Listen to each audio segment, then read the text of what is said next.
Wow. Very good. That is pretty good. When you're ready, lads. Neil. I was posing. That's going to be a good outtake. We'll have to use that. Yeah, you can use that as a like a blooper. Oh, that's brilliant.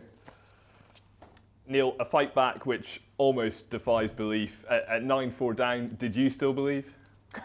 Well, I won, so that would tell you that there was some belief there. Yeah, I mean, I can always believe that I can come back from any position, because I think the way I play the game, that once I get the momentum, if I can get it, then I can go on a streak of winning a number of frames. And John was playing unbelievable safety throughout the match, and I never had a chance to pot a long red with my hand on the table until 8-3, where I knocked it in really clean, and I made 90 to go 8-4, and then a couple of huge shots, like a massive long red that I clipped in, really good plant the following frame.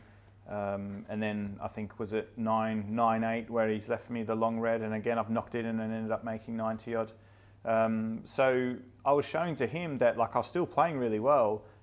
He was just starving me of chances, and it wasn't something where I was allowing the match to get bogged down. John was just dictating in the way that the balls were positioned, and I didn't really have too many answers. And when he went 9-4 up, he was playing at his best. It was just incredible to experience playing against. And when you're not making too many mistakes, then it's very easy to kind of get back into a match, because I wasn't really kicking myself over anything. John was just playing too good. Throughout your career, you've had a number of really unbelievable fight backs. The one against Cazoo playing at the Scottish Open from 8-4 down springs to mind. But what is it about your personality that maybe makes you in a good position to be able to mount these fight backs?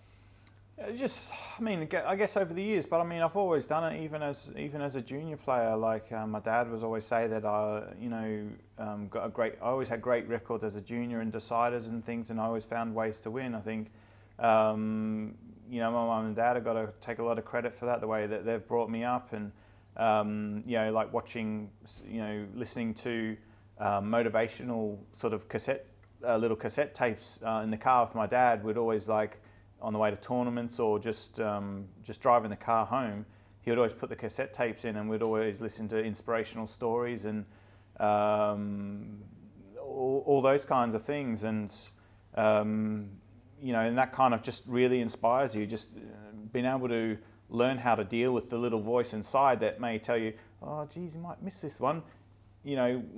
Being programmed as a kid, like he helped me do as a 13, 14-year-old, I've learned to just delete those messages in my head. Just if it's in there, I'll get rid of it. Where I know some players have spoken to me about how do you get rid of the voice that goes, you're going to miss, you're going to miss, you're going to miss, like on a shot, And I've just been able to do that throughout the years of drawing inspiration from different sports psychology, reading books. Like I say, I've probably not worked as hard on the table and put as many sort of grueling hours in as maybe a lot of the other sort of top guys in the world. But away from the table, I guarantee I've done as much as anybody could possibly ever do. Sometimes I stay up until 4 o'clock in the morning just researching, watching other sporting events, getting inspiration, like watching the comebacks. If you watch enough of it in your head, you're going to be able to draw things of comparisons. Like when I'm 9-4 down, you think, oh, geez, he was behind, or like Hendry against Hallett. If Hendry can come back from 8-1 or 8-2 down or whatever it was, then why can't I? So you just have to do those things, draw the inspiration from somewhere.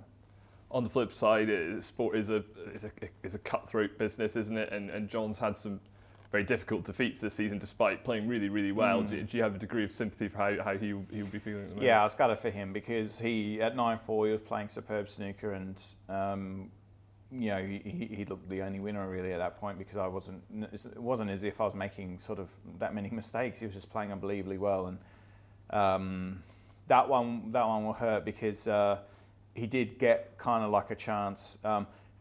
But again, he's missed that yellow to win 10-6 or something like that, and then it's just not gone in.